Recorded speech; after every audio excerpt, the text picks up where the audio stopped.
భారతదేశంలో అతిపెద్ద సంక్షేమ కార్యక్రమం ఎన్టీఆర్ భరోసా పింఛన్ల పంపిణీ అని ముఖ్యమంత్రి చంద్రబాబు నాయుడు పేర్కొన్నారు. చిత్తూరు జిల్లా జీడీ నెల్లూరు బీసీ కాలనీలో నిర్వహించిన పింఛన్ల పంపిణీ కార్యక్రమంలో చంద్రబాబు పాల్గొన్నారు. కల్లుగీత కార్మికుడికి ఆయన చేతుల మీదుగా పింఛన్ అందజేశారు. వారి పరిస్థితి చూసి ఇద్దరు మనవరాళ్లు రక్షిత, హేమ ఒక్కొక్కరికి 2 లక్షల చొప్పున ఫిక్స్డ్ డిపాజిట్ చేసి మిషన్ వాత్సల్య పథకం కింద ప్రతి నెల ఒక్కొక్కరికి 4,000 రూపాయల చొప్పున ఇద్దరు ఆడపిల్లలకి మొత్తం 8,000 రూపాయల వంతెన 18 సంవత్సరాలు నిండే వరకు అందించేలా సీఎం చంద్రబాబు ఆదేశాలు జారీ చేశారు.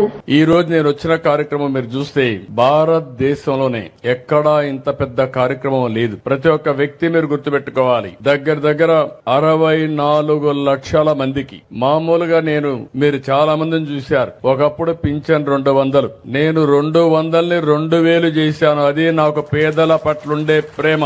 గడచిన సంవత్సరం ముక్కుతూ మూలుగుతూ 5 ఏళ్లు 3,000 చేశారు. అది ఏడిపించి అప్పుడప్పుడు ఇచ్చేవారు. నేను వస్తానే చెప్పాను మీ అందరికీ 3,000 4,000 చేస్తానని చెప్పి పెంచిన పింఛను కూడా ఏప్రిల్ నెల నుంచి ఇస్తానని చెప్పి మీకు ఇచ్చిన పార్టీ ఎన్డీఏ అని చెప్పి కూడా మీకు తెలియజేస్తున్నా. అదే మరి కొంతమంది సమాజంలో దివ్యాంగులు ఉంటారు. దేవుడు వాళ్ళ పట్ల సరిగా చూడకుండా కుంటిగానో గుడ్డిగానో లేకపోతే నడవలేకుండానో కొన్ని దివ్యాంగులుగా ఉండే పరిస్థితి తెలివితేటలున్నాయి. కానీ ఫ్రీగా తిరగలేని శక్తి. నేను ఒకప్పుడు 500 రూపాయల నుంచి 3,000 రూపాయలు చేసిన వ్యక్తి నేనే ఆ రోజు.